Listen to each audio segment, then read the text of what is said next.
నమస్తే, నా పేరు చరణ్. మీరు చూస్తున్నది చరణ్ షో. ఫ్రెండ్స్, మీరు తమిళలో చూసిన విధంగానే ఏదైతే కుబారా కాంట్రవర్సీ అయితే విపరీతంగా అయితే జరుగుతుంది సోషల్ మీడియా నెట్టింట.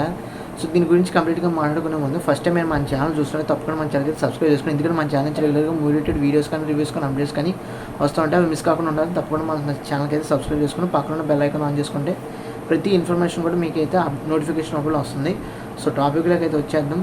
ఏదైతే కుబేర సినిమాలో మెయిన్ హీరోగా ధనుష్ గారు, నాగార్జున గారు అని చెప్పేసి ఒకళ్ళు కూడా వాళ్ళ ఫ్యాన్స్ అయినా కానీ వీళ్ళ ఫ్యాన్స్ అయినా కానీ మిగతా వాళ్ళు కూడా చాలా ఎక్కువగా అయితే చాలా విస్తీర్ణంగా అయితే డిస్కషన్స్ అయితే చేశారు. సోషల్ మీడియాలో ఎక్కువగా మీమ్స్ కానీ ట్రోలింగ్స్ కానీ కాంట్రవర్సీస్ కానీ ఇవన్నీ కూడా చేయడం అయితే జరిగింది. బట్ అల్టిమేట్గా ఎన్ని చేసినా కానీ స్టేజ్ మీద నాగార్జున గారు అయితే చెప్పడం అయితే జరిగింది, ఇది కంప్లీట్గా శేఖర్ కమ్ముల గారి సినిమాయే, మా సినిమా అయితే కాదని చెప్పి కరాఖండిగా అయితే చెప్పడం జరిగింది. సో బేసికల్గా శేఖర్ కమ్ముల గారి సినిమా కాబట్టి ఆయన హీరో అవుతారు, కానీ మిగతా వాళ్ళు ఎవరో కూడా కాదు. బేసికల్గా ఆఫ్ స్క్రీన్లో శేఖర్ కమ్ముల గారు హీరో అయితే ఆన్ స్క్రీన్లో మనకి ధనుష్ గారు, అదేవిధంగా నాగార్జున గారు, వీళ్ళిద్దరే లీడ్ రోల్స్లో అయితే మనకి ఒక హీరోగా, ఇద్దరిని కలిపితే ఒక హీరోగా ఈ సినిమాని అయితే ఎక్కడో పై స్థాయిలో అయితే పెడతాం జరిగింది. దీనికి ఈ సినిమా గురించి పర్టికులర్గా మనం చూసుకున్నట్లయితే ఇద్దరి స్క్రీన్ ప్రెజెన్స్ అనేది సరి సమానంగా అయితే ఉంది. స్టోరీ పరంగా చూసుకున్నట్లయితే మరీ ముఖ్యంగా ఏదైతే మనకి వెరీ ఎక్స్ట్రీమ్ పూర్ అయినా కానీ, వెరీ ఎక్స్ట్రీమ్ రిచ్ అయినా కానీ, అదేవిధంగా వెరీ మిడిల్ క్లాస్ పర్సన్ అయినా కానీ, మిడిల్ క్లాస్ పర్సన్గా నాగార్జున గారికి 2 షేడ్స్ అయితే మనకి ఇవ్వడం అనేది జరిగింది. ఒకటి పాజిటివ్ షేడ్, రెండోది నెగిటివ్ షేడ్. ఈ రెండు చేయటం అనేది అటు వెరీ ఎక్స్ట్రీమ్ పూర్కి కుదరదు, వెరీ ఎక్స్ట్రీమ్ రిచ్ పర్సన్కి కుదరదు. సో అలాంటి అల్టిమేట్ స్క్రీన్ ప్రెజెన్స్ అనేది, మంచి పాత్ర అనేది, అదేవిధంగా నటన చూపించే విధంగా ఒక పాత్ర దొరికినప్పుడు ఖచ్చితంగా నాగార్జున గారికి ఎక్కువగా స్కోప్ అయితే ఈ సినిమాలో కుదిరింది. కాబట్టి ఈ సినిమాకి అయితే నాగార్జున గారికి ఒప్పుకోవడం జరిగింది. అదేవిధంగా చేసి ఆ సినిమాకి జస్టిఫై చేశారు, ఆ క్యారెక్టర్కి జస్టిఫై చేశారు.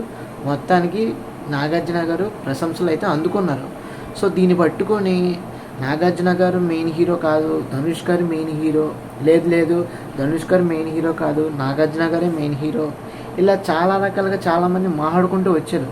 మీరు చూసుకున్నట్లయితే సినిమా 3 గంటలు ఉంది. 3 గంటల సేపు ధనుష్ గారికి ఫస్ట్ నుంచి లాస్ట్ వరకు ఉంది, అదేవిధంగా రిచ్ పర్సన్కి ఫస్ట్ నుంచి లాస్ట్ వరకు ఉంది, మిడిల్ క్లాస్ పర్సన్కి ఏదైతే నాగార్జున గారు ఉన్నారో ఆయన ఫస్ట్ నుంచి లాస్ట్ వరకు కూడా సరి సమానంగా అయితే చేశారు. బట్ సినిమాలో మీకు చూసినట్లయితే, చూడకపోతే తెలీదు, స్పాయిలర్ అలర్ట్ అనుకోండి. సో నాగార్జున గారు అయితే ఒక పోర్షన్ వరకు వస్తారు, తర్వాత అదే మీకు సినిమా చూసినప్పుడు తెలుస్తుంది అనమాట. సో అదేవిధంగా ఏంటంటే ముగ్గురి కూడా స్కోప్ అయితే ఈ సినిమాలో ఇచ్చారు. ఇక్కడ మనం చూడాల్సింది సినిమాలో ఎవరు హీరో, ఎవరు హీరోయిన్, ఎవరు విలనో ఇవి కాదు మనం చూడాల్సింది. బేసికల్గా కంటెంట్, స్టోరీ అక్కడ ఉంది. స్టోరీ ఏంటి, బేసికల్గా మనీ గురించి తిరుగుతుంది. మనీ అనేది మెయిన్ సాలిడ్ పాయింట్ కాబట్టి దాని చుట్టూ తిరుగుతుంది. కాబట్టి సో అదేవిధంగా హ్యూమన్ మోరల్ వాల్యూస్ కానీ, హ్యూమన్ వాల్యూస్ కానీ వీటి గురించి తిరుగుతుంది. కాబట్టి ఇవి మనం చూడాల్సిన అవసరం అయితే ఉంది. అంతేగాని ఇవి అనవసరమైన టాపిక్ అని నా ఉద్దేశం అయితే. సో నాగార్జున గారు కరెక్ట్ అయిన స్టోరీ పట్టుకున్నారు కాబట్టి, కరెక్ట్ అయిన క్యారెక్టర్ తీసుకున్నారు కాబట్టి నాగార్జున గారు పర్ఫెక్ట్గా జస్టిఫై చేశారు. ధనుష్ గారు కూడా ఆ గెటప్లో ఉన్నప్పుడు కూడా డౌన్ టు ఎర్త్ పర్సనాలిటీ, అదేవిధంగా ఎలా నిజంగా యాక్ట్ చేస్తారో, అంటే యాక్టింగ్ అంటే వాళ్ళు యాక్టింగ్ అని కాదు, అసలు వాళ్ళు ఎలా ఉంటారు అనేది రియలిస్టిక్గా ఆన్ స్క్రీన్లో మనకి చూపించడం అనేది ఫెంటాస్టిక్ జాబ్ అనమాట. ఆయనకి ఎవరైతే చిరంజీవి గారు కానీ నాగార్జున గారికి చెప్పారో ధనుష్ గారికి నేషనల్ అవార్డు రావాలని, నిజంగానే రావాలని మనస్ఫూర్తిగా అయితే కోరుకుంటున్నాను. మన తెలుగులో రిలీజ్ అయింది, తమిళ్లో రిలీజ్ అయింది, 2 భాషల్లో కూడా ఆదరిస్తున్నారు. సో అదేవిధంగా మిగతా భాషల్లో కూడా రిలీజ్ చేసినట్లయితే అక్కడ కూడా మంచి ప్రశంసలు అయితే నాగార్జున గారు తీసుకుంటారు, ధనుష్ గారు కూడా తీసుకుంటారు అనమాట. సో ఇద్దరు కూడా ఫెంటాస్టిక్ జాబ్ అయితే చేశారు.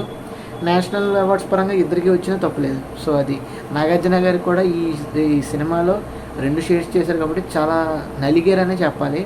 ఒకటి పాజిటివ్ చేయాలన్నా, ఒకటి నెగిటివ్ చేయాలన్నా, అది కూడా ఇన్స్టెంట్లో చేయాలన్నా సో చాలా కష్టమైన పరిస్థితి. అది చేసి చూపించాలంటే ఫెంటాస్టిక్ జాబ్ ఆయన కూడా. సో అదేవిధంగా నెక్స్ట్ చూసుకున్నట్లయితే చాలా అంటే చిరంజీవి గారి స్పీచ్, అంటే ఈ టాపిక్ అయిపోయిన తర్వాత మనకి సక్సెస్ మీట్లో కూడా నా చిరంజీవి గారిని ఇన్వైట్ చేసినప్పుడు కూడా చీఫ్ గెస్ట్గా ఆయన కూడా ఇదే చెప్పడం అయితే జరిగింది. నాగార్జున గారు ఫెంటాస్టిక్ ఏం జాబ్ చేశారు, అదేవిధంగా ధనుష్ గారు ఇలాంటి క్యారెక్టర్ ఏ యాక్టర్ కూడా చేయలేదు, అలాంటిది ధనుష్ గారు చేసి నిరూపించారని చెప్పేసి ఆయన కూడా అయితే చెప్పడం జరిగింది.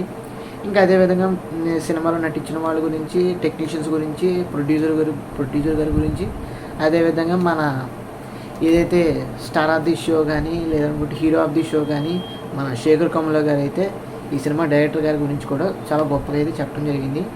శేఖర్ కమ్ముల గారు ఆయన తీసుకున్న రా సబ్జెక్ట్ అనేది, ఆ రా స్క్రీన్ ప్లే అనేది, ఆ రా డైలాగ్స్ అనేవి, ఆ రా డైరెక్షన్ అనేది ఫెంటాస్టిక్ జాబ్ కాబట్టి సినిమా ఈ రోజున అన్ని భాషల్లో కూడా చాలా బాగా అయితే హిట్ అవుతుంది, చాలా బాగా అయితే కలెక్షన్స్ రప్పించుకుంటున్నాయి. అన్నిట్లకన్నా ముఖ్యంగా ఈ రెండు పక్కన పెడితే ప్రశంసలు అయితే హ్యూజ్ రెస్పాన్స్లో అయితే పాజిటివ్ రెస్పాన్స్ అనేది ఈ కుబేరా సినిమాకే సొంతమైంది అనటంలో ఎటువంటి సందేహం అయితే లేదు. సో డెఫినెట్గా చిరంజీవి గారు అన్నట్టు ఈ సినిమా ఇలాంటి సినిమాలు రావాలి, ఎంకరేజ్ చేయాలి, అదేవిధంగా అందరికీ కూడా సక్సెస్ని కలిగించాలని మనస్ఫూర్తిగా అయితే కోరుకున్నారు కాబట్టి అదేవిధంగా జరుగుతుంది, అదేవిధంగా కొనసాగాలి. సో మీరు ఇంకా ఎవరైనా కుబేరా సినిమా చూడనట్లయితే ఒకసారి చూడండి, థియేటర్కి వెళ్ళి చూడండి. సో మీరు 3 గంటలు అని చెప్పి పెద్ద అనుకోరు, కానీ కొంచెం లెంత్ అయినా అనిపించకపోయినా సినిమాలో ఎసెన్స్ అనేది, ఆ హ్యూమన్ వాల్యూ ఎసెన్స్ అనేది మీరు కళ్ళకు కట్టినట్టయితే చూస్తారు, అందులో ఎటువంటి సందేహం అయితే లేదు. మన నిజ జీవితంలో జరిగే విషయాలే కొన్ని అక్కడ ఉంటాయి, అంతమించి ఇంకేం లేదు. సో అది మీకు మొత్తం కుబేరా సినిమా సంబంధించిన కాంట్రవర్సీ గురించి కంప్లీట్గా ఇన్ఫర్మేషన్ తెలిసిందని అనుకుంటున్నాను, క్లియర్ అయిపోయింది అనుకుంటున్నాను. సో ఎవరో కూడా ఏ పరిస్థితిలో కూడా ట్రోలింగ్స్ అయితే చేయకండి, అందరూ హీరోసే. మెయిన్ హీరో వచ్చేసరికి శేఖర్ కమ్ముల గారు ఈ సినిమా రచించింది, అదేవిధంగా స్క్రీన్ మీద తీసుకొచ్చింది శేఖర్ కమ్ముల గారే కాబట్టి ఆయనే హీరో, ఓకేనా. సో అది ఓవరాల్గా టాపిక్ అయితే, ఓవరాల్గా కుబేరా సినిమా గురించి వీడియో అయితే. మీకు ఈ వీడియో నచ్చినట్లయితే తప్పకుండా మన ఛానల్కి అయితే సబ్స్క్రైబ్ చేసుకుని ఫాలో అవుతుంది. Thanks for watching, see you again, bye by.